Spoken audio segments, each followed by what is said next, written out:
a supernatural curse that erases me from the memory of every person I kiss. They wake up the next morning with no recollection that I ever existed. No conversations, no moments, no love we shared. For 15 years, I've been invisible to everyone I've ever cared about. But 3 years ago, something impossible happened. I kissed you, and you remembered. You're the only person who's ever been immune to my curse, and that terrifies me more than being forgotten ever did. Tonight, I need to tell you why I disappeared that night, and give you a choice that will either bring us together forever or erase me from your mind completely. You've been searching for someone, haven't you? Writing in that leather journal about a man you can't quite remember, a feeling you can't shake, a love story that exists only in fragments in your mind. You wake up some mornings with tears on your cheeks and don't know why. You find yourself looking for a face in crowds that you can't quite picture. That man you're searching for, that's me. My name is Alex, and I have a curse that's both a gift and a nightmare. Every person I kiss forgets me completely. It's not just our relationship, not just the romantic moments. Everything, every conversation, every shared laugh, every time they've ever seen my face. I've become a ghost in their memory, erased so thoroughly, it's as if I never existed. I've lived with this for 15 years. 15 years of loving people who wake up the next morning looking through me like I'm invisible. 15 years of being a stranger to everyone I've ever cared about. Until I met you 3 years ago. You were crying on a park bench at 2 a.m. I was walking home from another failed attempt at normal human connection when I heard you sobbing. You'd just found out your father was having an affair. Your world was crumbling, and you felt like you had nowhere to turn. I should have kept walking. I knew what would happen if I got involved. But something about the way you looked so broken, so alone, made me stop. I sat down beside you and asked if you were okay. You looked at me with those eyes, the same eyes that are looking at me now but don't recognize me. And you said the most beautiful thing. You said, I don't know you, but you feel safe. And then you started talking. For 3 hours, you told a complete stranger your deepest fears, your biggest dreams, your most painful secrets. You told me about your childhood, about how your parents' perfect marriage was the foundation of your belief in love. You told me about your ex-boyfriend who cheated on you, about how you'd started to think maybe your parents had the only real love story you'd ever witnessed. Finding out about your father's affair wasn't just a betrayal, it was the collapse of your entire belief system. I listened to every word. I held you while you cried. And somewhere in those 3 hours, sitting on that cold bench under the streetlight, I fell completely, irrevocably in love with you. When you finally stopped crying, you looked at me and said something that still takes my breath away. You said, I don't know who you are, but I think I've been waiting my whole life for someone to listen to me like this. And then you kissed me. It was soft, tentative, born more from gratitude than passion. But in that moment, I felt something I'd never experienced before. Instead of the usual immediate disconnection that happens when I kiss someone, instead of watching their eyes go blank and confused, you pulled back and smiled at me. You smiled like you were seeing me for the first time and falling in love.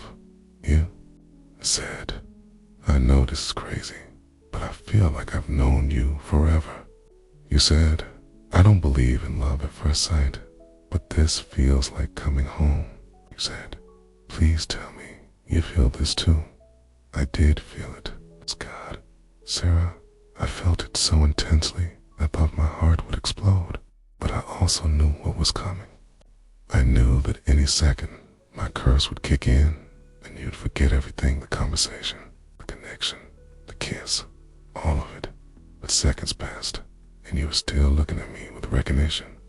Minutes passed and you were still holding my hand. An hour passed, then you were still talking to me like you knew exactly who I was. For the first time in 15 years, someone had kissed me and remembered.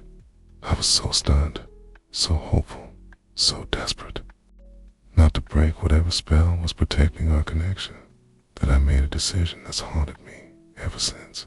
I ran. I panicked, Sarah. I was so afraid that if I stayed longer, if I pushed my luck, the curse would eventually take hold and I'd lose you like I'd lost everyone else. So I kissed you goodbye. A real kiss this time, passionate and desperate and full of promises I was too scared to make. And then I disappeared into the night. I thought I was protecting what we'd shared.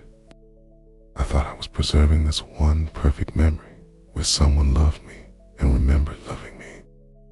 What I didn't realize was that by leaving, by not being there, when you woke up the next morning, I had created something worse than complete erasure. You remembered fragments, pieces of our conversation, the feeling of being understood, the sensation of falling in love. But without my physical presence too, anchored the memories, they became dreamlike, insubstantial. You remembered loving someone, but couldn't remember who. You remembered the most important night of your life, but couldn't recall the person who made it important. I've been watching you for 3 years, Sarah. Not stalking, never that. But I've seen you in coffee shops, scribbling in that journal, trying to piece together the puzzle of that night. I've seen you on park benches, looking lost, searching for something you can't name. I've watched you go on dates with a man who could never understand you the way I did. Okay, who could never make you feel the way you felt that night. I've seen you grow sadder, more distant, more convinced that you're chasing a fantasy that never existed. You've started to think you imagined the whole thing, haven't you? That maybe you made up this perfect stranger because reality was too painful to face. But it wasn't fantasy, Sarah. It was real. Every word you wrote in that journal about feeling connected to someone, about experiencing a love that felt destined, all of it happened. Didn't imagine the way someone looked at you like you were the most fascinating person in the world. You didn't invent the feeling of being completely understood. I gave you all of that. And then I took it away by being too scared to stay. 3 weeks ago, I found out why my curse didn't work on you immediately. I met someone else like me, another person with the same ability to erase memories through physical contact. She told me something that changed everything. The curse doesn't work on people who are meant to be together. It fails when there's a connection so deep, so fundamental, that even supernatural intervention can't break it. You and I, Sarah, were supposed to be together. The universe, fate, whatever you want to call it, it recognized our connection and tried to protect it. But I was too afraid to trust in something that seemed too good to be true. For 3 years, you've been half in love with a ghost.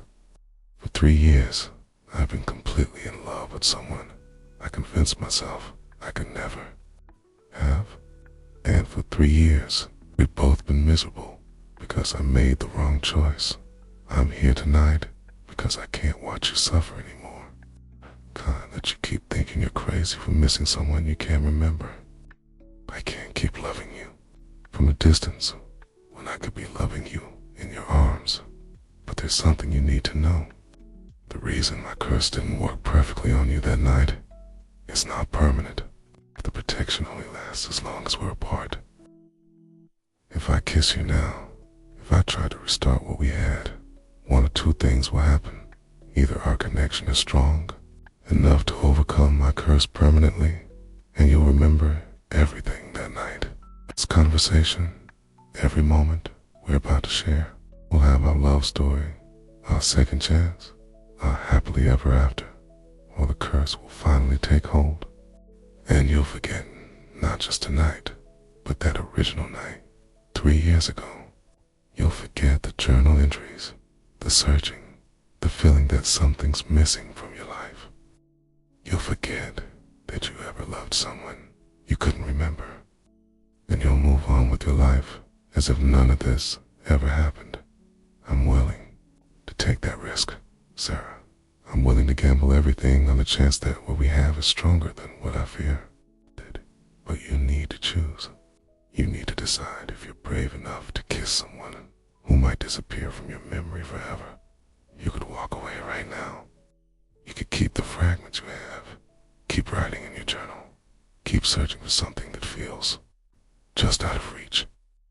It's not a happy ending, but it's not a tragic one either. It's safe, or you could trust me. You could believe that 3 years ago, you met someone who understood you completely, who listened to your pain and fell in love with your strength. You could take a leap of faith and kiss me, knowing that you might lose everything or gain the love story you've been searching for. I know it's an impossible choice. I know I'm asking you to risk your sanity, your peace of mind, maybe even your ability to love again. But Sarah, I've spent 3 years regretting the choice I made that night. I've spent 3 years wondering what would have happened if I'd been brave enough to stay, to trust, to believe that something beautiful could happen to someone like me.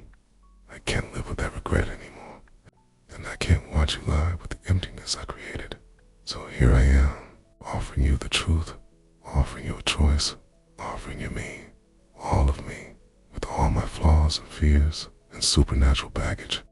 I'm offering you the chance to remember or forget, to love or move on, to take the biggest risk of your life or play it safe. What's it going to be, Sarah? Are you ready to find out if love really is stronger than magic? Are you brave enough to kiss the stranger you've been searching for? Are you ready to remember who I am or forget me forever? The choice is yours. But whatever you decide, know this.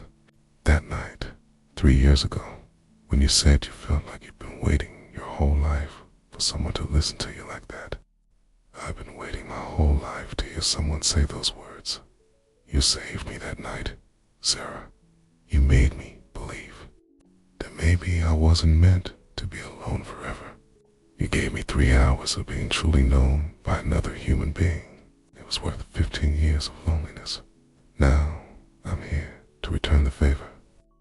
I'm here to give you back the memory you've been missing, the love you've been searching for, the answer to the question that's been keeping you up at night. I'm here to tell you that you're not crazy. You're not imagining things. You didn't make up the most important night of your life. You loved me, Sarah.